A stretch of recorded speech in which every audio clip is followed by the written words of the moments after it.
Bonjour à tous.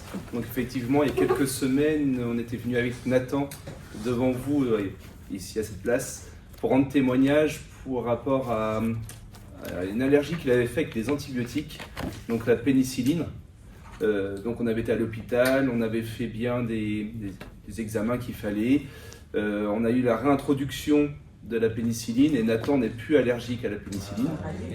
Donc je vous avais dit que quelques semaines après, il fallait qu'on retourne à l'hôpital pour faire la deuxième série d'examens parce qu'il y avait une deuxième source d'antibiotiques, c'est les céphalosporines, si je ne me trompe pas, Orelox.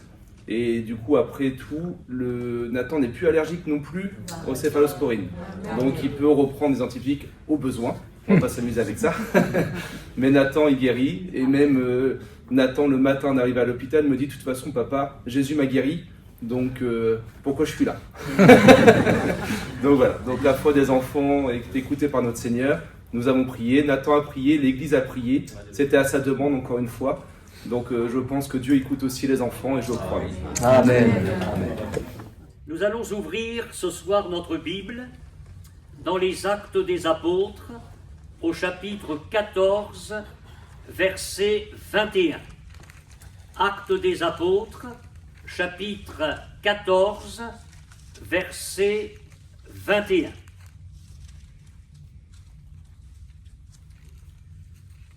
Quand ils eurent évangélisé cette ville et fait un certain nombre de disciples, ils retournèrent à Lystre, à Icône et à Antioche, fortifiant l'esprit des disciples, les exhortant à persévérer dans la foi et disant que c'est par beaucoup de tribulations qu'il nous faut entrer dans le royaume de Dieu.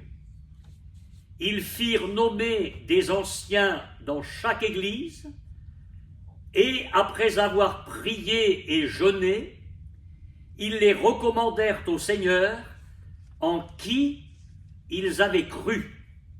Et nous allons arrêter ici notre lecture. Nous avons ici la 5e réunion de prière mentionnée dans les Actes des Apôtres et concernant la première Église. Vous vous souvenez que au début du chapitre 13 des Actes, nous avons découvert la 4e réunion de prière de l'Église, réunion au cours de laquelle se trouvaient les serviteurs de Dieu, ministère d'apôtres, de prophètes, de docteurs, qui étaient là ensemble, qui jeûnaient, qui cherchaient la face de Dieu. Et pendant cette réunion de jeûne et de prière, le Saint-Esprit a parlé, disant « Mettez-moi à part Barnabas et Saul pour l'œuvre à laquelle je les ai appelés. » Et c'est à la suite de cette magnifique réunion de prière où le Saint-Esprit a été souverain qu'a débuté le premier voyage missionnaire de l'apôtre Paul. Et dans les chapitres 13 et 14 des Actes, nous suivons Paul et Barnabas dans ce premier voyage missionnaire, béni ô combien. L'apôtre Paul prêche tout d'abord la parole de Dieu dans les synagogues à Salamine, l'île de Chypre. Il traverse toute l'île jusqu'à Paphos. L'apôtre Paul a l'occasion de rendre témoignage de Jésus au proconsul, et il nous est dit que cet homme a été frappé par la doctrine du Seigneur. Mais quand des gens sont touchés par la parole de Dieu, le diable réagit. Et il y avait aux côtés de ce proconsul un faux prophète juif. Pourtant l'enseigne publicitaire était alléchante, Bar Jésus, fils de Jésus, mais en fin de compte cet homme s'appelait Élymas, c'était un magicien, et cet homme a fait opposition à ce que prêchait Paul pour tenter de détourner de la foi le proconsul. Et l'apôtre Paul l'a appelé de son véritable nom, fils du diable. Il s'appelait Bar Jésus, mais en fin de compte, c'était un fils du diable, et rempli du Saint-Esprit, l'apôtre Paul a prononcé un jugement sur cet homme. Il lui a dit, pour un temps, tu ne verras pas la lumière, et aussitôt le jugement de Dieu est tombé sur cet ennemi de l'Évangile. Il est devenu aveugle et il cherchait en tâtonnant son chemin suite à cette intervention divine, et nous remarquons combien la puissance du Saint-Esprit était à l'œuvre, dans un sens positif, dans un sens négatif. Il y avait la défense et la confirmation de l'Évangile. Et puis, Paul et Barnabas poursuivent leur tournée missionnaire, et il y a une puissante évangélisation à Antioche de Pisidie. Tout d'abord, parce que c'était la façon d'agir de Paul, tout d'abord auprès des Juifs, dans la synagogue. Et le discours de Paul est très simple, il s'adresse aux Juifs, donc il les prend sur leur terrain, il montre toute l'histoire du peuple, depuis l'appel d'Abraham, tout le parcours du peuple, montrant que Dieu préparait ce peuple pour la venue du Messie. Il en arrive à David, et puis il dit que Jésus est venu comme fils de David, que Jean-Baptiste a été le précurseur du Messie, et puis que Jésus est venu annoncer la bonne nouvelle. Il a été arrêté, il a été crucifié, mis au tombeau, mais Dieu l'a ressuscité, et Paul termine son discours en disant que c'est par Jésus que le pardon des péchés est annoncé. Et à la suite de cela, les cœurs ont été touchés. Et il est dit que beaucoup de Juifs se sont attachés à Paul, et ainsi que beaucoup de Grecs. Et on leur a demandé de parler encore le sabbat suivant. Et pendant 3 sabbats, l'apôtre Paul a parlé puissamment du Seigneur Jésus, et il y a eu de nombreuses conversions. Des païens se sont convertis, et il nous est dit, pour terminer, que la parole de Dieu se répandait dans tout le pays.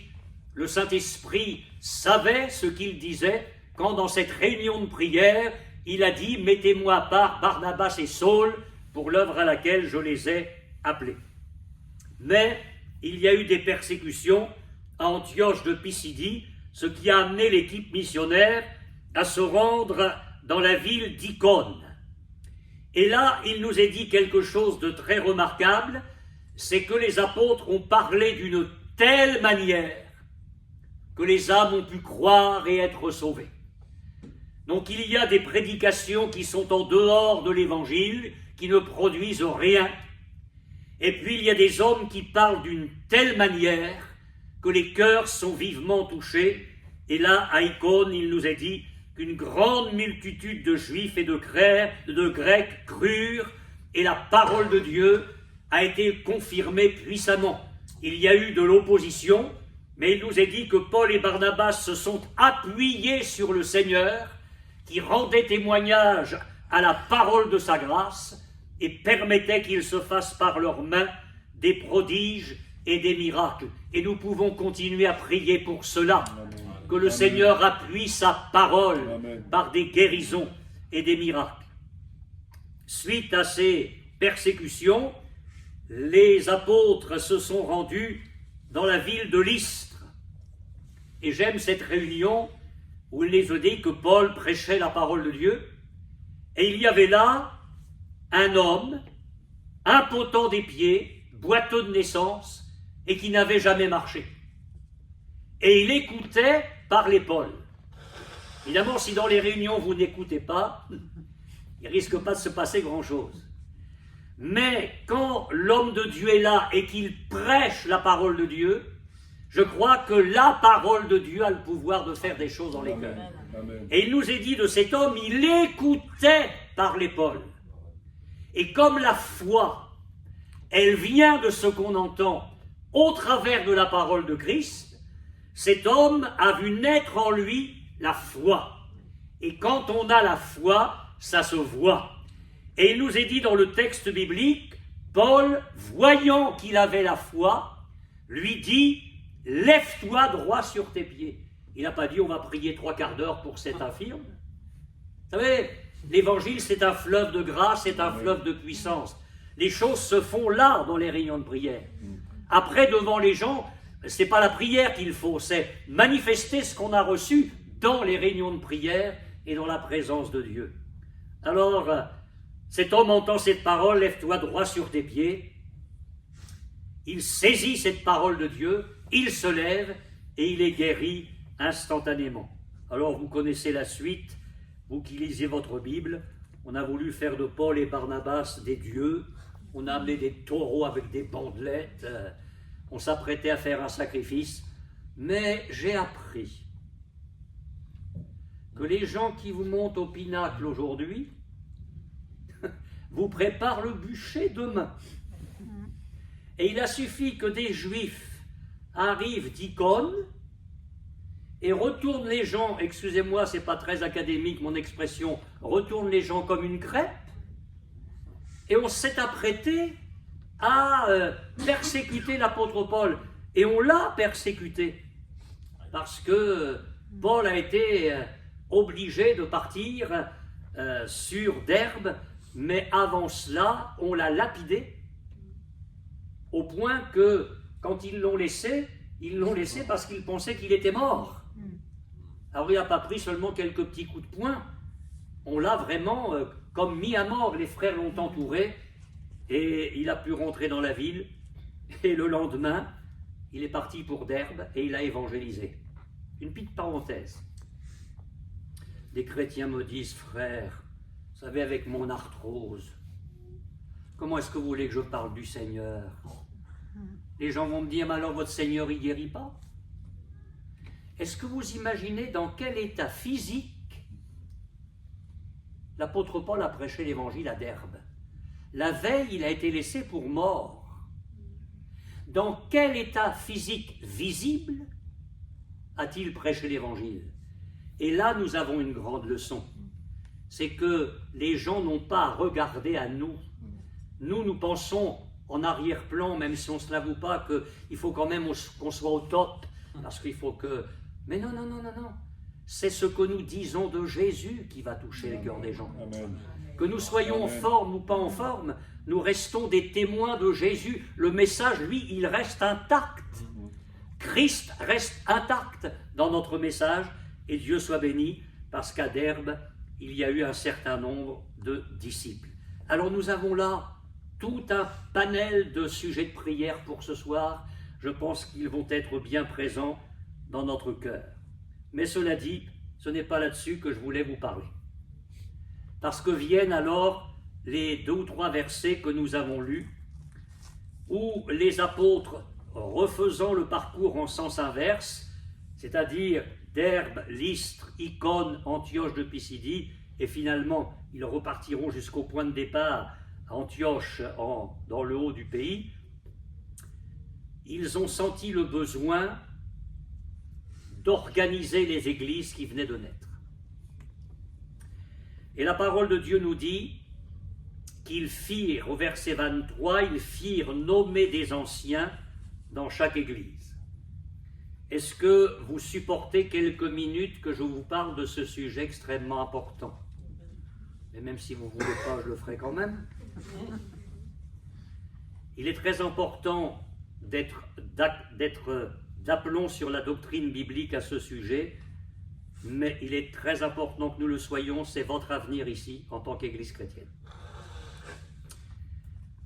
Les anciens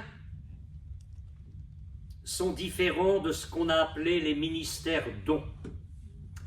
Alors, les ministères dons, on va dire les ministères, ce sont des dons de Christ à l'Église.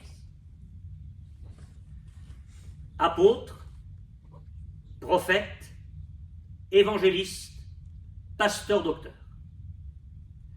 Un homme reçoit du Seigneur une vocation, c'est un don de Christ, et il sera un prédicateur de la parole de Dieu dans l'un de ces 4 ministères. Les anciens, pour avoir étudié le sujet sur des années, les anciens, c'est un ministère différent. Je vais y venir, Mais je voudrais vous dire déjà que cette structure de l'Église locale est indispensable. L'Église locale, c'est-à-dire chaque Église dans une région, dans un pays, il y a l'Église universelle, mais il y a chaque Église locale. L'Église locale est à la fois un organisme, mais en même temps une organisation. Et un organisme qui n'a pas une organisation, c'est un organisme désorganisé et qui se meurt. Et je pèse mes mots, qui se meurt. Alors en ce qui concerne les anciens, je ne vais pas m'attarder là-dessus, il y a des critères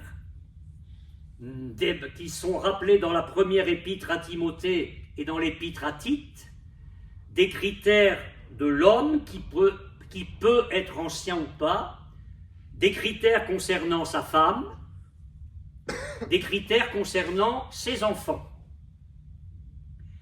Encore une fois, les ministères d'Éphésiens 4, c'est un don de Christ, tandis que l'ancien, alors le mot ancien veut dire surveillant ou évêque, alors n'ayez pas peur du mot, ce n'est pas la connotation d'aujourd'hui, c'est dans le sens de surveillant, de celui qui a une responsabilité auprès de l'Église locale.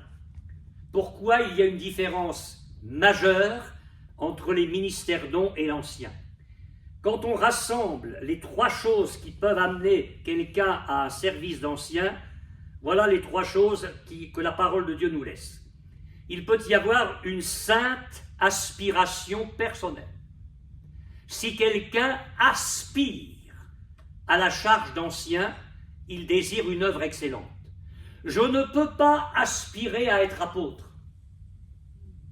Je ne peux pas aspirer à être prophète.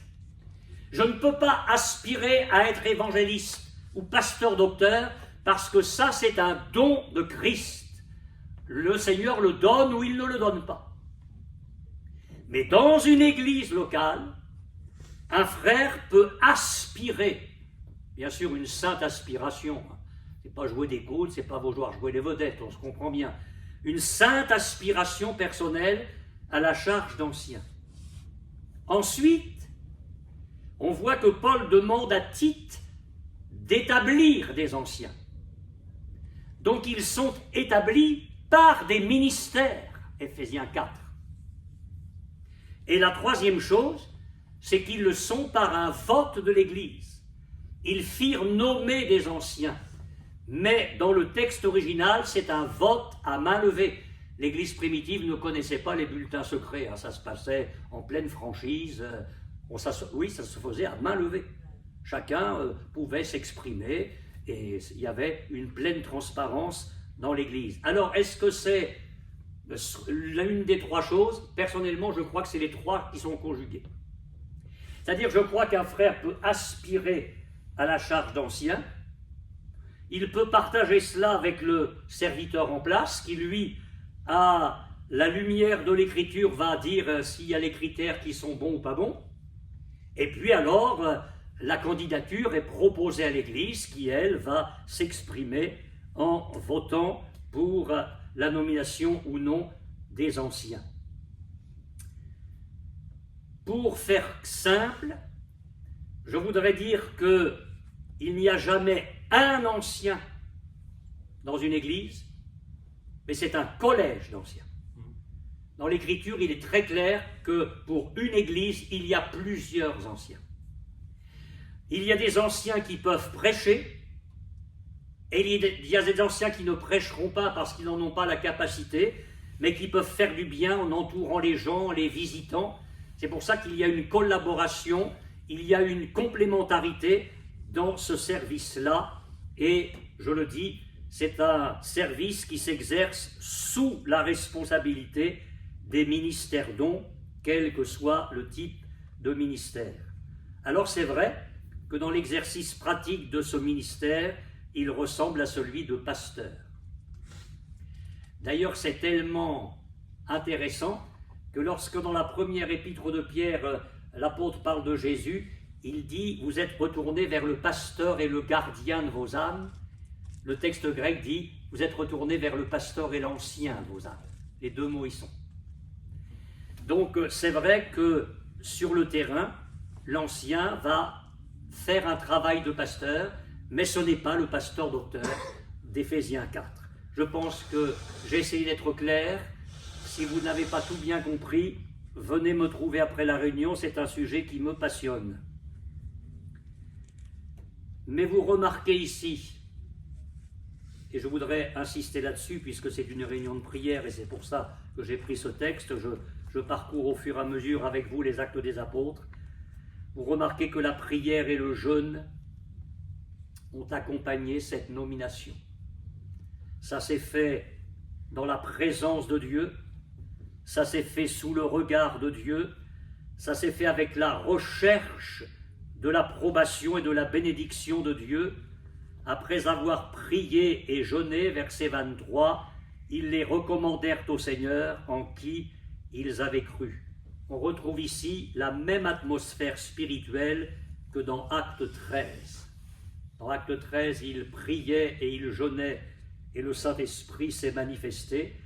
Là, il y est question de nomination et d'établissement d'anciens et l'Église vit cela dans le jeûne et la prière. On remarque le sérieux qui entoure la structure de l'Église de Jésus-Christ.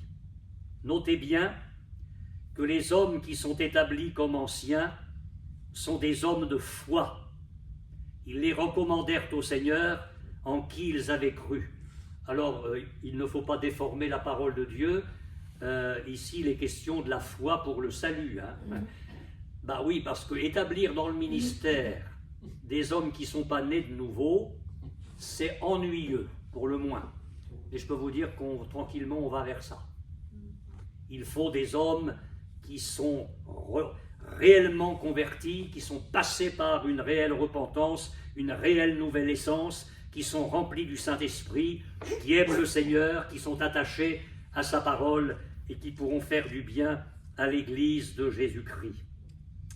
Il faut des hommes spirituels et qui pourront par leur service travailler à l'épanouissement de l'Église de Christ. Et vous remarquez que ces hommes ont été recommandés au Seigneur. Alors je voudrais conclure et vous dire qu'une Église qui ne prie pas intensément pour cela, c'est une Église sans vision pour le présent et sans vision pour l'avenir. Je me suis posé un vrai problème au fil des décennies. Je me suis dit, où sont les anciens dans nos églises? Ce qui a amené des ministères dons authentiques à rester dans des églises 10, 30, 40 ans, et au lieu de faire profiter l'église avec un grand E de leur ministère, ils ont dû être bloqués dans une église toute leur vie. Et cela parce qu'il n'y avait pas d'anciens. Je crois que les ministères dons authentiques sont des ministères régionaux, nationaux, internationaux. Et que les églises doivent être conduites, dirigées par des ministères d'anciens. Nous n'en sommes pas là. J'espère que si nous avons un réveil, et je prie pour cela, nous retrouvions la structure. C'est la seule chose que nous n'avons pas retrouvée. Nous avons retrouvé au fil des années avec les anabaptistes et les baptistes le baptême d'eau. Puis il y a eu le réveil spirituel du début du XXe siècle avec le baptême du Saint-Esprit, les dons spirituels, la guérison divine. Mais il a manqué quelque chose, en tout cas, je pense, dans une partie de l'Occident, au niveau de la structure de l'Église, que le Seigneur nous donne cette vision-là et que nous prions ardemment pour cela. Ce serait bien que nous en réservions une grande partie ce soir dans cette réunion. Seigneur, fais-nous grâce dans ce domaine-là, que le Seigneur nous accorde tout son secours.